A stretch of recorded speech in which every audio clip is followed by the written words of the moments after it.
da onde é minha família por parte de minha mãe, e meu pai, um cearense, primo dela, que vindo para o Maranhão trabalhar como caçaco na estrada de ferro São Luís Teresina, namorou-se dessa prima lá, e casaram-se, e eu nasci na parte do Maranhão, num lugarejo tão pequeno que eu não me recordo o nome.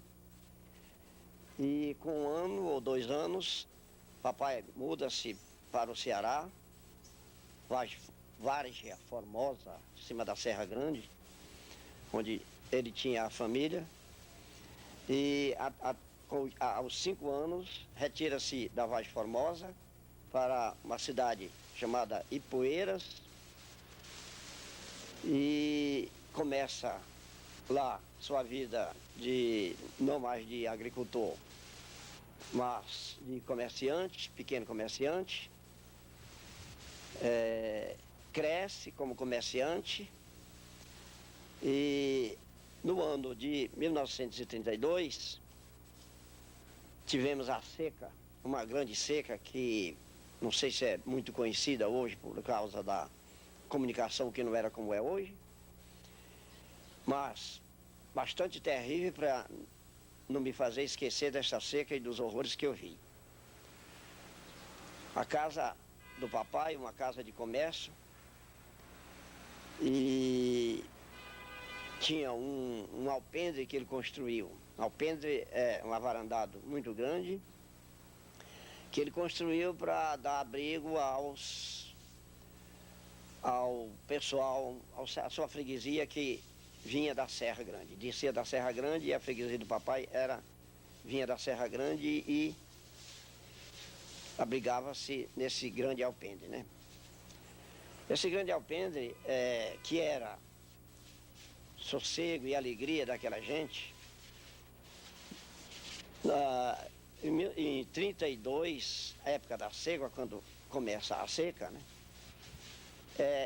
Começou a ser o local de abrigo das famílias atingidas pela seca. A seca do Ceará é, como disse Euclides da Cunha, ela começa, e o povo ainda muito místico, muito crente, muito religioso, está sempre acreditando que ela reverta, né? Acontece que eles nunca aprendem isso, né? Que ela quase sempre nunca reverte. E aí o povo já está sem força, muitos morrem na retirada. Eu tive a oportunidade de ver isso. E é esse caos que se repete periodicamente, todos nós sabemos.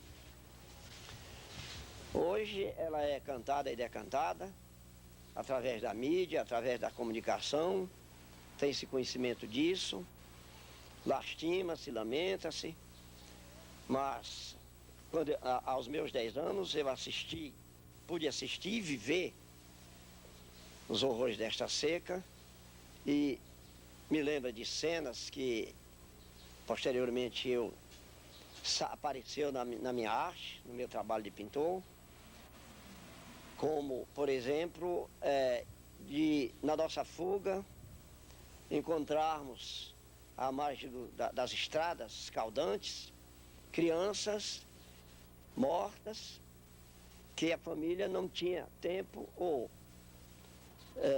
desidrataria se tivesse que sepultar aquela criança. E deixava a criança à margem do caminho, a flor da terra, e eu me lembro de ter encontrado esse tipo de cena. Me marcou muito isso, eu tinha 10 anos, mas vamos lá, o papai corria, levando uma irmã da mamãe, casada com o irmão do papai. Ele era paralítico, cheio de filhos, né? Meus primos, irmãos. Levava mais 2 famílias muito chegadas, tudo parente do papai. Papai, como tinha algum recurso, retirou-se, fugiu carregando e ajudando essas famílias. Me lembra que foi um refrigério por parte do Maranhão de víveres, e foi quando eu vi pela primeira vez a farinha d'água, chamada farinha d'água aqui em São Luís, e no resto do Maranhão chama-se farinha de puba. Era um suprimento que o Maranhão, parece que o Maranhão mandava, e nós, como retirante, e era uma fila imensa de retirantes, nós chegamos a receber desse refrigério, e foi quando, pela primeira vez, eu comia rapadura, né? Era o nosso almoço, o nosso repasto da família, de todos aqueles retirantes, rapadura com a farinha d'água, que a gente chamava farinha de puba, né? Recebemos, fomos acudidos pelo Estado do Maranhão com essa remessa de víveres que se constituía em farinha d'água. Bom, nessa viagem, chegamos, o papai atingiu, passamos por Pico do Piauí, várias cidadezinhas, saindo da Ipueiras. E para ganhar, o papai se dirigia, ele sonhava com o sul do Maranhão, que era Carolina, não sei porquê, mas era Carolina que ele queria alcançar. E ele então ganhou aquele sertão, Picos do Maranhão, Passagem Franca, Pastos Bons e a cidade do governo, com que eu tive a oportunidade de falar na Academia de Letras outro dia, né? O governador, o senhor é do Mirador, né? Passei lá com 10 anos, me perguntou qual a minha idade naquela ocasião, eu disse que tinha 10 anos, ele não era nem nascido, né? O governador falou assim. Mas eu vinha saber que ele é do Mirador e eu me lembro da cidadezinha, né? De calçadas altas, praça cheia de areia, né? O rio Itapecuru, uma ponte de madeira, mas o papai prosseguia. E em pleno sertão, Agreste, numa região chamada Travessia, tem esse nome porque tem que se preparar o viajante ao passar, ao atravessar essa região. Ele tem que se preparar com víveres, porque ela é muito inóspita, é muito solitária, pouco densa populacionalmente. E a mamãe ia para dar à luz, e numa região chamada Buriti da Vaca, linda, a região lindíssima, né? Eu tenho uma lembrança belíssima dessa região, porque eu já tinha, nessa ocasião, 11 ou 12 anos, termos passado 2 anos na cidade de São Pedro do Piauí. Eu tinha meus 12 anos, já numa idade de fixação muito importante, e era a primeira vez que eu ia morar em pleno sertão, tão sertão que só havia esta casa de meu pai, era a casa de meu pai, com o quarto da família dormir e o resto tudo aberto. As casas populares são assim, por esse sertão afora. E como era uma região na qual atravessada pela uma estrada comboieira, né, uma estrada de condução de gado, de tangerinos, que vinha do Goiás, com o gado pé duro, né? Era só o que havia naquele tempo, se foi na região de Goiás. Boiada, e o papai compra uma casinha deste tipo que descrevi, com o rodeador. Rodeador é um curral imenso para o aprisionamento do gado, das boiadas que desciam para o Piauí, para se distribuírem pelo Ceará, pelo Piauí. E rodeador era aquele curral que pernoitava o gado. Eu me lembro que, bom, papai era um caçador. Antes de ser um comerciante, antes de ser um lavrador, ele foi um caçador. No tempo de rapaz, de moço, era caçador. E aí o papai revive a época de caçador, porque a região era muito pobre, muito bonita, córregos lindíssimos, muita caça do veado garapu, do veado catingueiro. Não havia o veado da mata, o chamado veado mateiro, mas havia esses espécimes de alces, né? de veados, né? E eu, encantado com a nova profissão do papai, aprendi logo a atirar, uma espingarda rústica, de um tiro, carregada a chumbo, e dei-me a aventura de caçador com o meu pai. Me recordo que, como eu pouco conhecia da região sertânica, região sertaneja, e tão inóspita, e tão só e mal povoada como era aquele lugar chamado Buriti da Vaca, eu convencia, meu pai não queria que eu me tornasse, que eu fosse com ele às aventuras de caçada, dormir no mato, pernoitar por lá. Eu era muito frágil. E minha mãe, sempre muito corajosa, disse, não, deixa o menino ir, me convenceu. Aí foi assim a vida toda, minha mãe. Em tudo que ela... E morando na cidade, aprendeu a profissão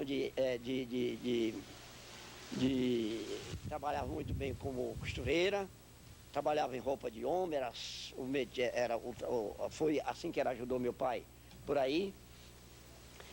E meu pai me leva para a caçada, e a primeira caçada e a primeira pernoitada, eu me lembro bem como foi num pé de marfim, bastante pisado, bastante visitado pela caça. Papai arma minha rede lá, redinha frágil, e diz, me ensina como é que eu tenho que quebrar, botar espingarda e ter cuidado e não dormir. E que ele foi para outra espera, né? E fiquei lá. Eu me lembro que nós tínhamos atravessado um córrego pantanosíssimo, né?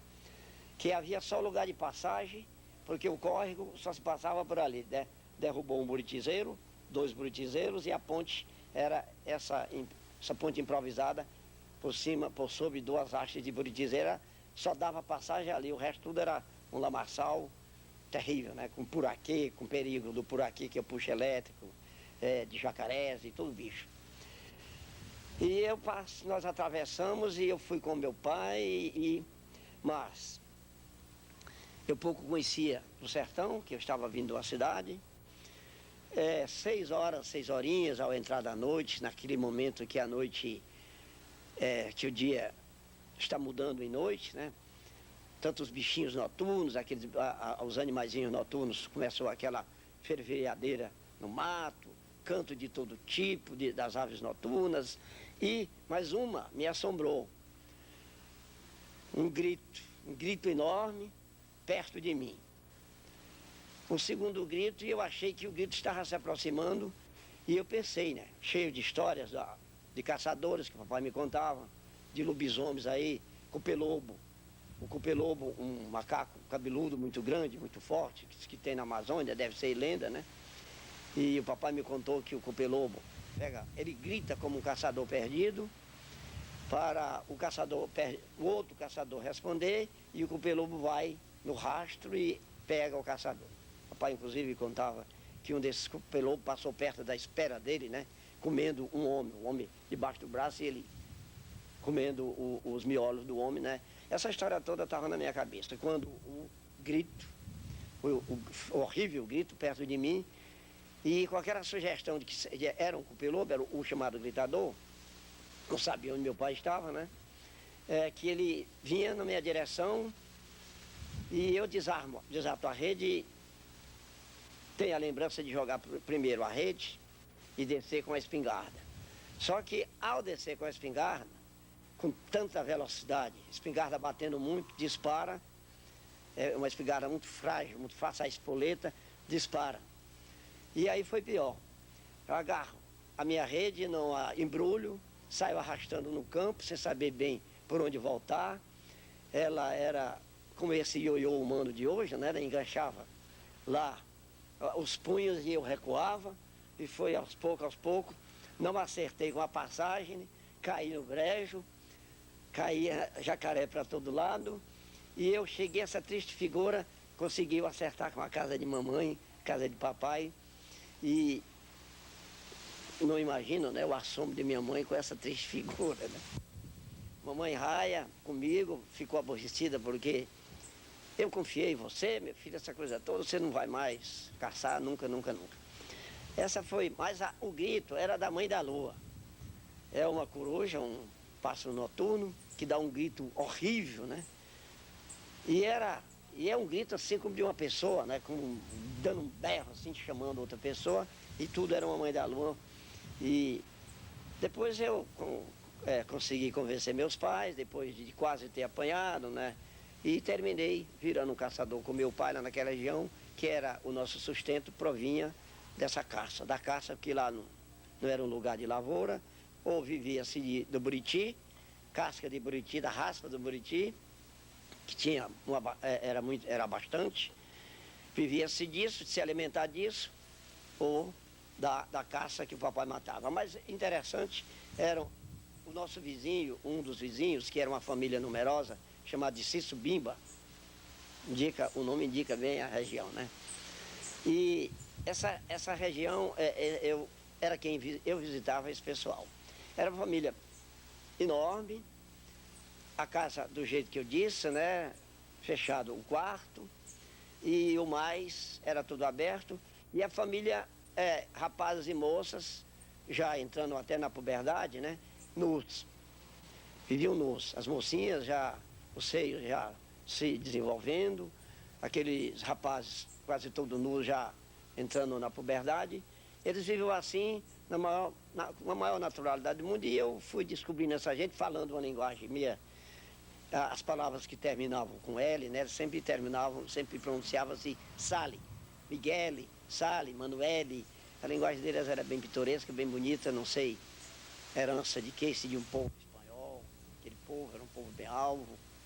E então me acostumei a caçar com esses rapazes e com essas moças. A gente saía, eles eram bravios, quase selvagens, e quando encontravam a caça no campo, atacavam com violência, né? Ferozes, cães e paulada e tudo, e eu me tornei um deles. Quase que também caçava nu, né? Quase que também saía nu. Tudo isso é muito bonito, porque a região era lindíssima, um paraíso. Eu estava numa idade muito bela, idade de guardar essas coisas, estava livre dos poucos meses de colégio que eu tive lá nas cidades. Eu estava solto, nessa universidade que era a liberdade, o campo, estar solto, fazendo o que queria, montando em animais, correndo no campo, né? E fui me acostumando a montar e pegar o boi no campo, com os vaqueiros que havia na região. E já que eu falo em vaqueiro, eu vou me lembrar aqui de o que eu assisti neste rodeio com as boiadas que vinham de Goiás. Boiada de 200, 300 gado. Vinham os tangerinos, vinha primeiro aquele pessoal que ia cuidar do repasto dos tangerinos. Ele chegava, pedia, avisava que vinha uma boiada, começava a fazer a comida, tudo muito bonito. E eu escutava o aboio, né, dos tangerinos, indicava a aproximação das boiadas. Um aboio que eu não gosto de falar aqui, porque eu fico completamente arrupiado. É uma coisa tão nostálgica, tão linda, é uma coisa tão incrível que o nosso Luiz Gonzaga tanto tentou imitar, mas não fazia com aquela verdade, né? Com aquela autenticidade do aboio que eu escutava. Eles chegavam, a boiada entrava para o curral, eles com aquelas roupas típicas de palha, né? Coberto de palha, e começava o descanso, o repasto, a comida, essa coisa toda. Mas eu pude ver o estouro da boiada, o famoso estouro da boiada, que eu leria. Eu bastante tomava conhecimento através da literatura. Rui Barbosa fez o seu estouro da boiada, né? Euclides da Cunha também, com bastante realismo, né? Muito mais do que o Rui Barbosa, e um inimigo ferrenho que o Euclides da Cunha tinha, né? Euclides da Cunha, né? Era um escritor cearense, né? Parece que Franklin de Oliveira, Franklin, não sei de quem. Também fez lá o seu estudo da boiada, parece que revidando lá o nosso gramático, né? E eu, depois que tomei interesse por literatura, né? Fui tomando conhecimento lá no Jacaré, na roça. Na roça. Eu vou falar disso mais adiante, e tomei conhecimento do estouro da boiada, que eu vi. Nossa casa, por poucas vezes, não foi arrasada, porque era um drama enorme para o dono para aquele gado. É uma avalanche, não fica o gado mais fraco fica todo aí quebrado, pisado. Aquele gado fica muito arisco, se espalha naqueles campos enormes, campos que é preciso só a gente do local que sabe sair de lá, não se perde, são planícies sem fim. E eu via isso e ajudava a catar e a colher esse gado. Já era um pequeno vaqueiro, botava meu gibão.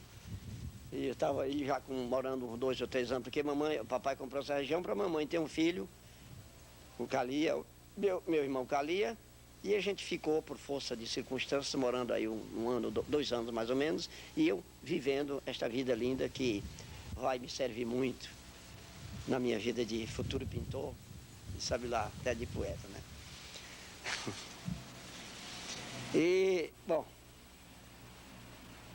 aí o papai, mas tem mais coisa pitoresca.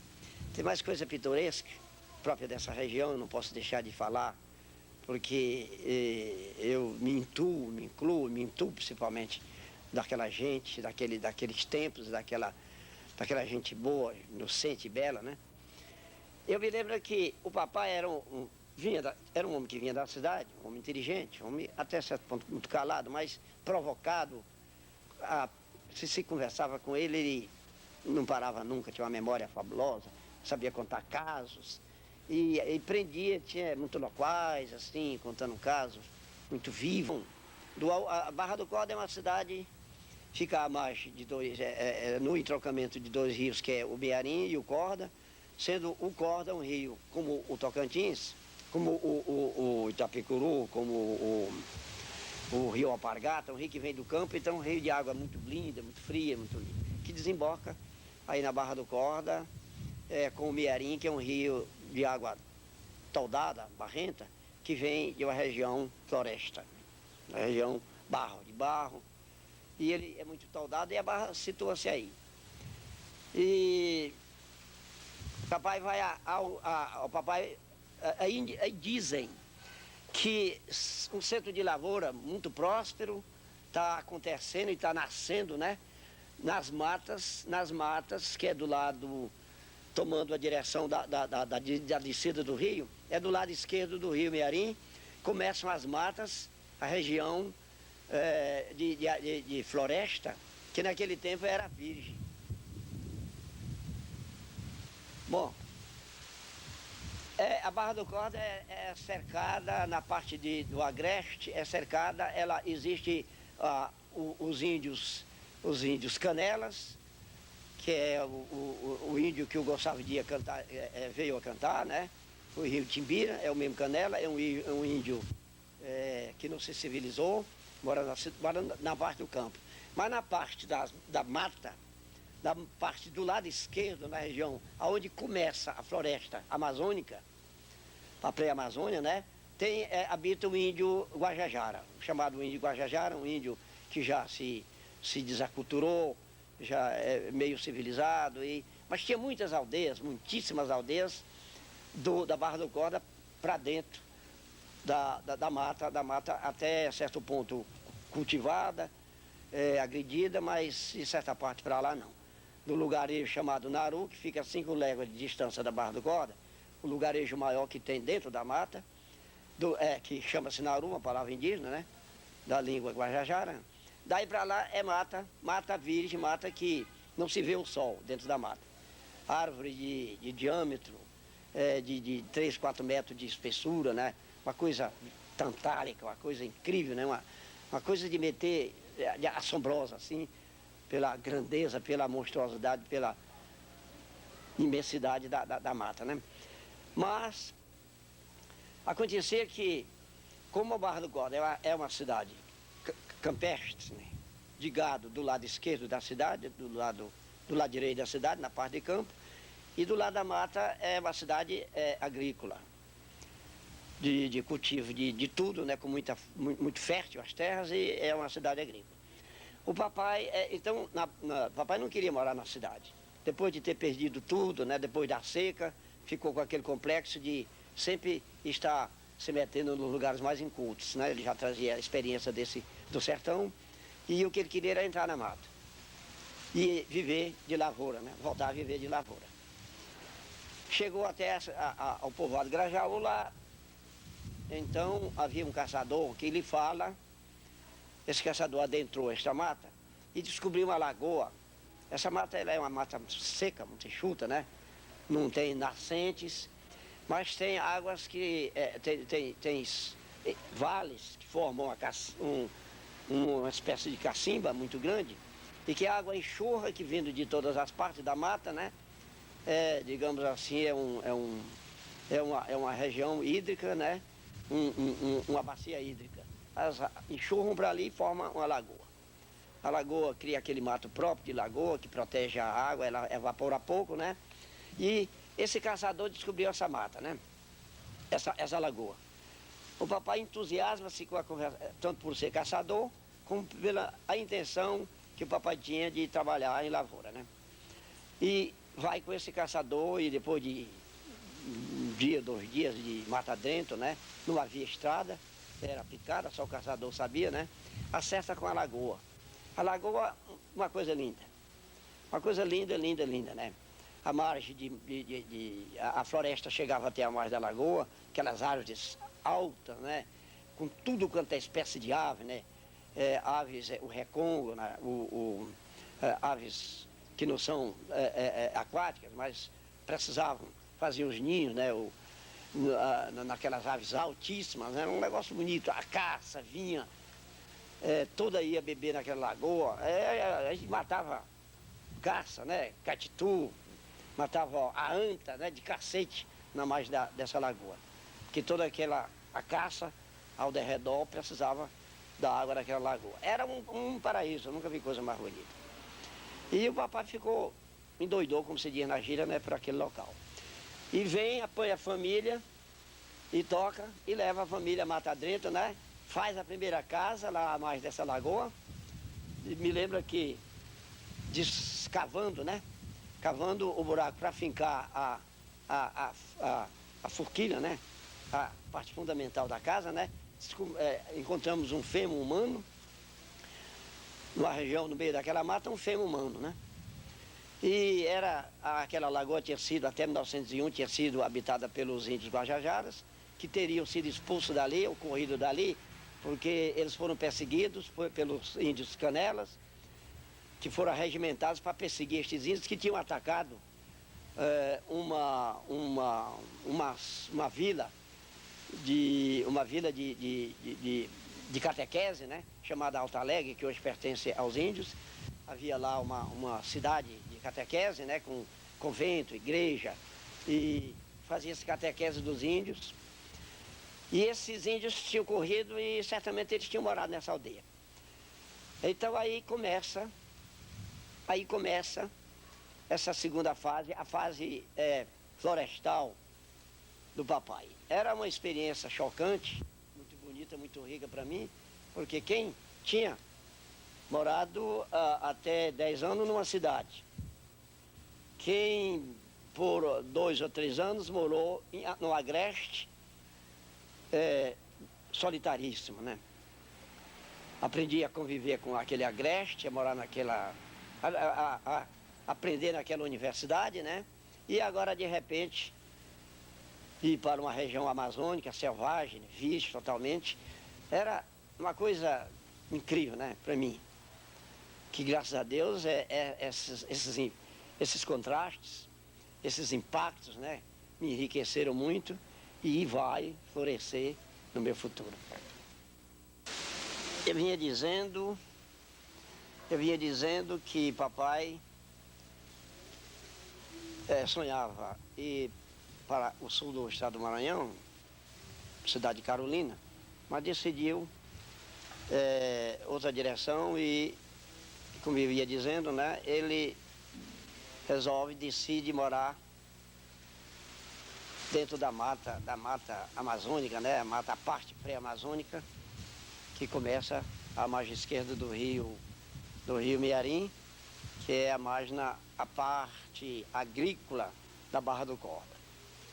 Da margem direita desenvolve-se a pecuária e do lado esquerdo, na parte esquerda do rio, compreendendo a parte esquerda do rio, a agricultura, e onde naquela época Isso foi em 34, 1934. Naquela época era a grande parte, o grosso dessa floresta era virgem, isto é, nunca ninguém tinha feito uma roça, era uma coisa pura, como é a Mata Amazônica aí, como eu tenho ideia que seja a Mata Amazônica. Papai abre um espaço à margem dessa lagoa que tomou o nome de Jacaré, porque ao se aproximar lá da lagoa, o jacaré partiu, né? Partiu para o papai e o caçador, né? E ficou com esse nome de Lagoa do Jacaré. Eu disse que na abertura, quando plantava-se a primeira casa dessa região, que era do papai, conta-se lá um fêmur humano, era de índios, que certamente seriam de aldeias que habitaram ali, mais ou menos em 1901, que foram expulsos de lá devido ao ataque em massa, dizimaram, né, uma comunidade de catequese, de franciscanos, italianos que moravam ali, no lugar chamado Alto Alegre, hoje em Poço dos Índios. Mas o papai vai começar uma vida, para mim, muito diferente. Não era mais o campo, era uma vida... A caçada, da curso, aquele tipo de vida que o papai levava lá no Agreste, era quase impossível, né? A mata é muito espessa, muito difícil, né? Muita caça, mas tudo muito difícil de se conseguir a caça, né? E aí o papai se decide pela agricultura primeiro. O algodão começava a se cultivar na Barra do Corda, a região da Barra do Corda, que dava um algodão bravio, imenso, uma fertilidade imensa para tudo que é tipo de plantio, né? E o algodão é uma coisa incrível, né? O algodão chamado herbívoro, não, que era um algodão que era quase uma herbáceo, né? Herbívoro, parece que era na época, algodão muito grande, né? E o algodão tinha muita saída, estava com muita saída, e o papai decidiu a fazer o seguinte: a financiar, com um pouco de dinheiro que o papai tinha, a financiar o trabalho de agricultores que fossem para aquela região. Logo começou a chegar famílias de agricultores vindas de todos os lugares, principalmente nordestinos que corriam para o Maranhão, que tinham corrido, estavam correndo aí do Maranhão no tempo da seca, né? E gente de todo tipo, né? Mas quase todos analfabetos. Naquela época, estudar era difícil, né? Não havia colégio público assim, até mesmo na cidade de Barra do Corda tinha, parece que um colégio público, colégio Frederico Figueira, né? Era muito difícil, os povoados então não havia, nem se falava. E aquela gente foi chegando e formando um lugarejo, né? Eu me lembro com entusiasmo muito grande, todo mundo, papai dando força, comprando, levando para lá, através de uma vereda que foi aberta, né? Um caminho muito rústico no meio da mata. E eu, como era o filho mais velho, né? Eu ajudava o papai nas tarefas de comprar gado fora, de levar o avio, né? O mantimento que aquelas famílias careciam para poder dar curso ao trabalho de plantio do algodão. Porque o algodão estava dando muito dinheiro, tinha aqui na região da Barra do Corda, tinha uma empresa francesa, né? Meu Deus, a empresa francesa, como é o nome? Que comprava algodão, né? Comprava todo o algodão que se produzia naquela região. E então o papai entusiasmado, vamos plantar algodão. Gastando tudo que ele tinha, o pouco de dinheiro que ele tinha, comprando no comércio da Barra do Corda, com uma família de carcamano que tinha lá, dona da empresa de navegação, Barra do Corda, só se já alcançava a Barra do Corda, depois de uma viagem muito longa, por terra, em Costa de Animal, ou via aquática, na via água, né? Através do rio Miarim, uma empresa de lancha que vinha atingir São Luís. A mercadoria que subia para as lojas lá, para o comércio lá, ia tudo através de batelões, puxado a lancha, né? Era tudo assim, não havia estrada. Essa estrada que nós temos hoje não tinha.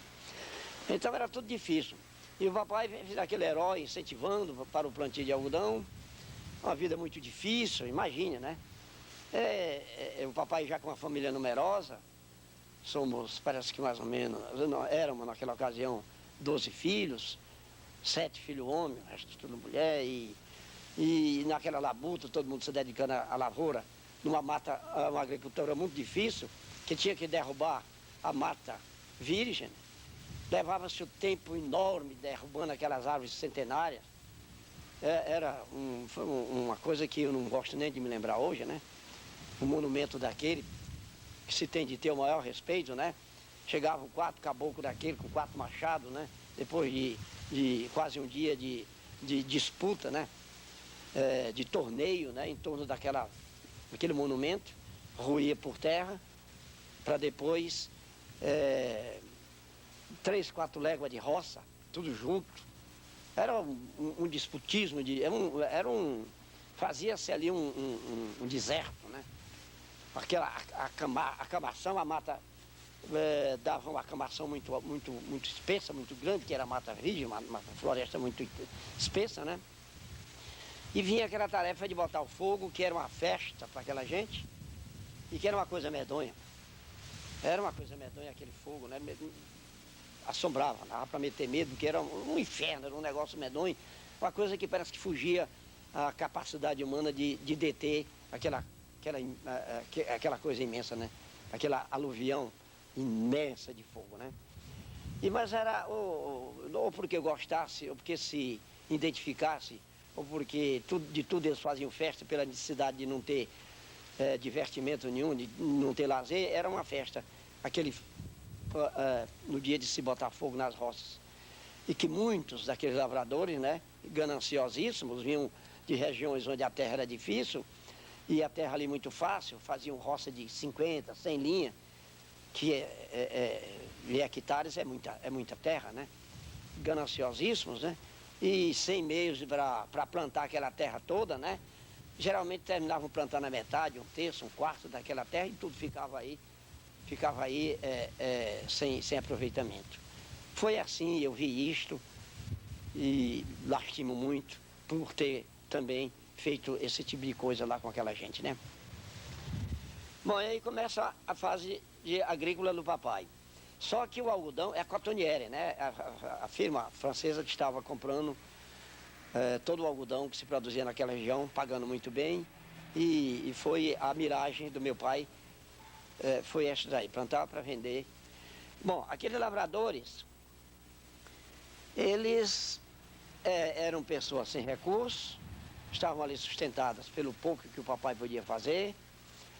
E, infelizmente, no primeiro ano, o papai conseguiu um pouco, não resgatou tudo que ele havia gasto, o papai ainda devia muito na Barra do Cor, na firma Dona Wadi, onde ele comprava a crédito para vender para aquela gente, a custa de algodão que ele receberia na colheita, né? E, bom, acontece aqui do segundo ano em diante, começou a coisa a mudar. Veio a Segunda Guerra, a Cotonniere deixou de comprar algodão, teve que sair do Brasil, e veio uma quase seca também lá na nossa região, um estio, e não deu nada. O papai começou a receber aquelas capoeiras velhas, e o papai começou aquela coisa que foi um desânimo muito grande, não tinha nem mais como se levantar. O papai ficou abatido completamente. Eu era o filho mais velho, quem tomava conta de tudo, da roça. Eu e minha mãe, né, uma heroína, lutando ali sempre do lado, né, trabalhando na roça, do jeito que ela fazia quando mocinha, lá nas margens do Rio Parnaíba. Ela e 5 moças que eram, né, trabalhavam como homem na roça para ajudar o pai dela, né, e a mamãe voltou a fazer esse tipo de coisa, enfrentando tudo, e o papai, sei não, foi uma deblaque completa, né. E, bom, aí começou a deblaque, a ruína total. Papai um dia, ele é nordestino, né, não podia parar, começou a pensar, surgiram umas minas lá para a banda as bandas do Tocantins, né, chamado Jacundá. É uma região de ilhas que ficam aqui abaixo da foz entre o rio Tocantins e o rio Uruguai, Araguai, né? O Araguai, né? São dois rios muito grandes aqui, um limita o Maranhão com Goiás, e por parte de Goiás vinha o rio Araguaia, que engrossava o rio Tocantins e virava quase um mar, uma força terrível, um curso d'água muito forte, e que nesses formava algumas regiões, estreitava tanto esse curso d'água por causa dos pedrais, que eram barreiras de pedra, né? Estreitamentos, que a água passava ali tão forte que redemoinhava ali, prendia lancha, afogava lancha. Lancha não, a embarcação que se usava nessa região, no rio Tocantins com o Araguaia, chama-se motor, porque não é dirigida a malagueta, é a leme. Por causa das cachoeiras, eles têm que fazer a manobra naquelas cachoeiras com muita precisão para poder vencer as cachoeiras. E papai, com a história de mina de diamante, dando diamante lá, papai pega um jumento, cavalo, um burrozinho lá que a gente já tinha, né?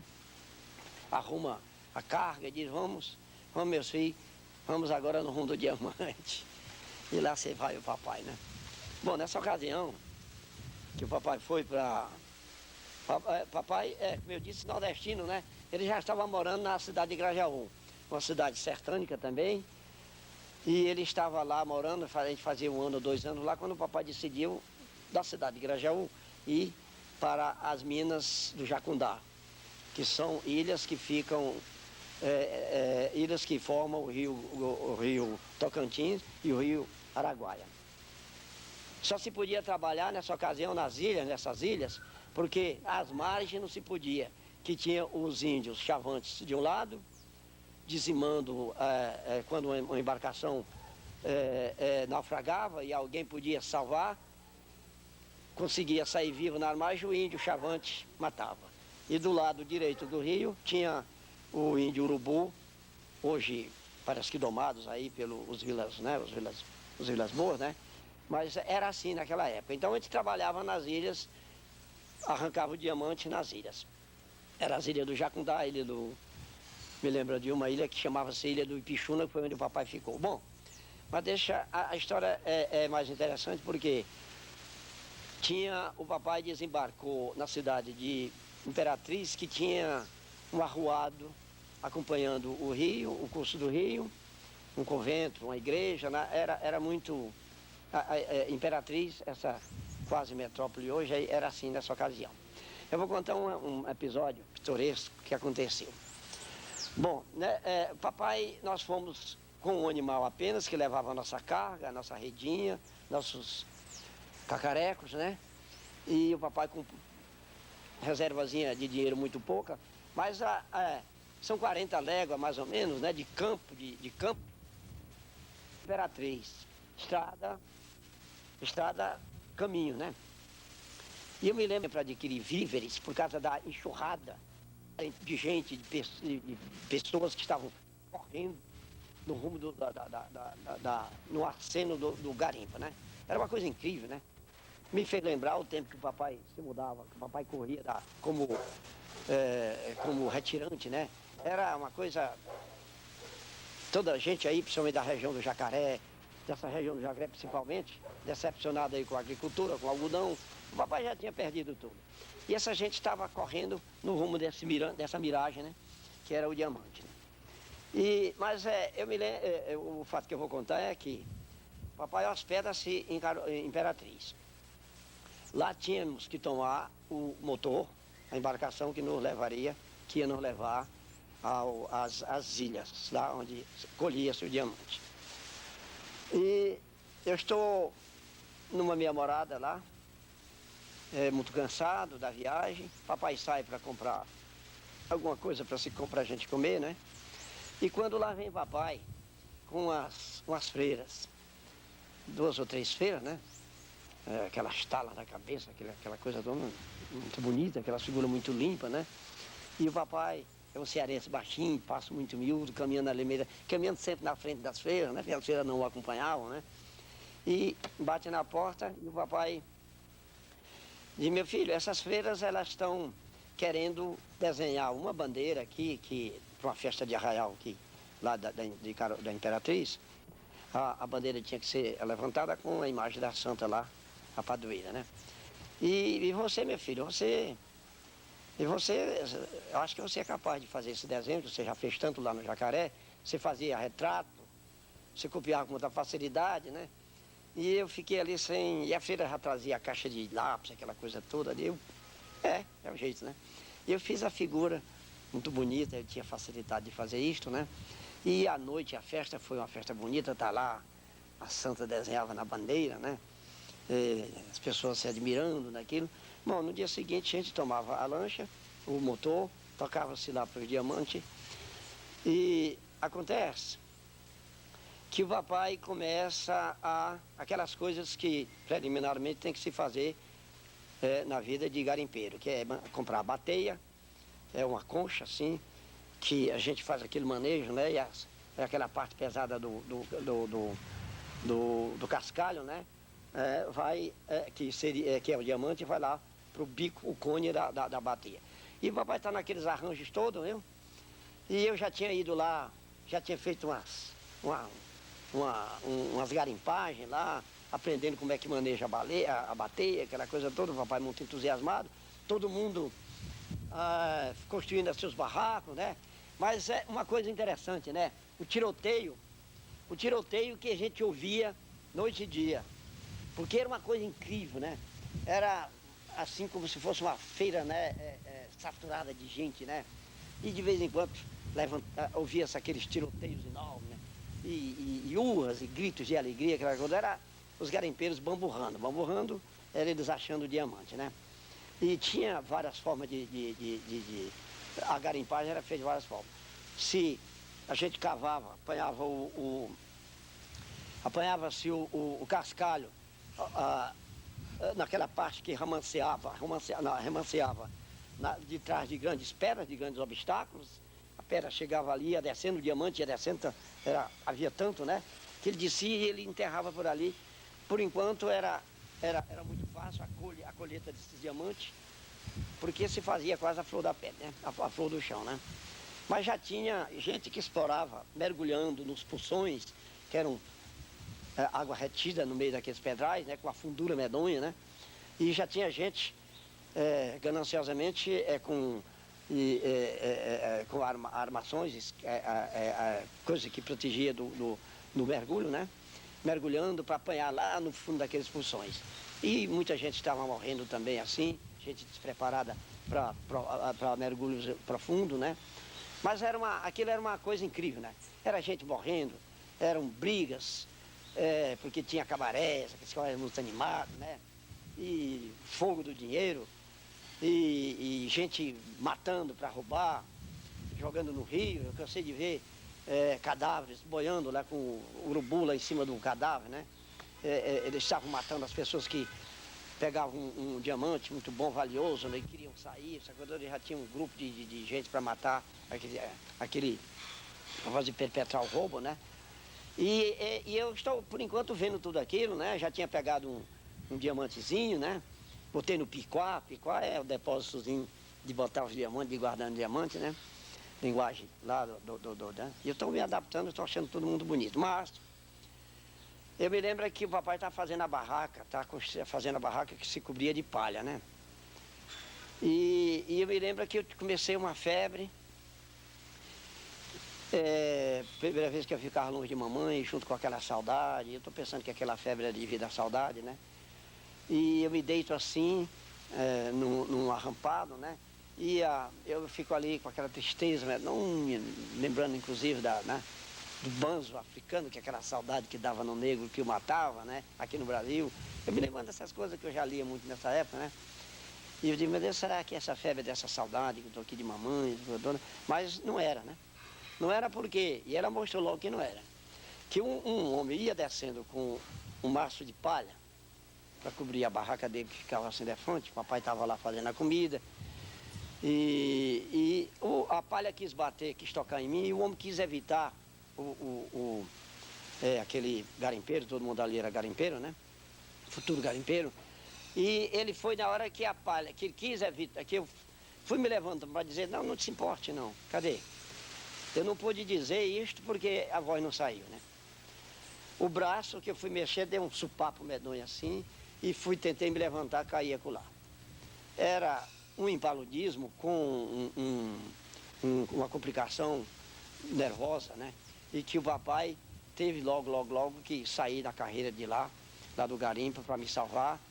E fizemos a viagem de volta no motorzinho pequeno, né?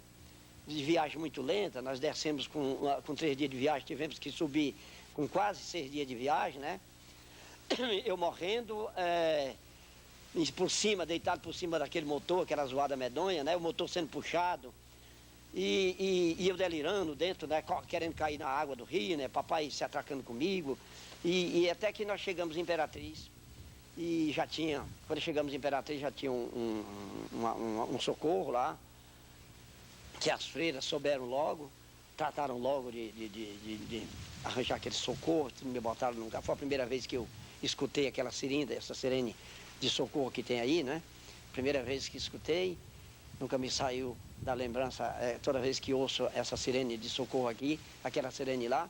As freiras tiveram mau cuidado comigo, me levaram logo para assistência médica, tomando logo quinina, né? E fazendo aquele tratamento de imperialismo, né? E me deram maior cuidado, uma coisa que me valeu por causa daquele desenho, né? O primeiro desenho, primeira vez que eu aparecia como um desenhista. Né? Aí, papai tinha que voltar. Eu sustou a febre, papai tinha que voltar, o papai não encontrou o animal, tinham roubado. Aí o papai estava nessa situação, sem dinheiro, sem o animal para voltar suas 40 léguas no campo, até Barra do Corda, até a cidade de Granjaú, onde tínhamos deixado mamãe. E eu fui sempre muito corajoso, eu tinha uma têmpera de ferro, né? Quem correu do Nordeste daquele jeito, né? Quem sempre esteve do lado do papai, trabalhando na roça, né? Apesar de